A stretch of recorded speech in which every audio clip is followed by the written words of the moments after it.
Yes, I should immediately go back, just leave him here. But I said, no, I cannot do that because no one will decide for him outside. So, very limited people have access to him right now.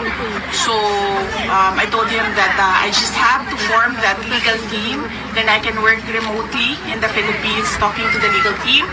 And then, I just need next of kin to come here. And everyone's applying for visa right now. Pero wala po siyang fears that it will be taken advantage of your absence?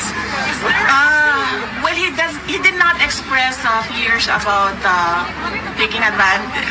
Some people or whoever taking advantage of my absence, but he repeatedly said that you must not leave the Philippines. You must go back to your country. You're not supposed to be here.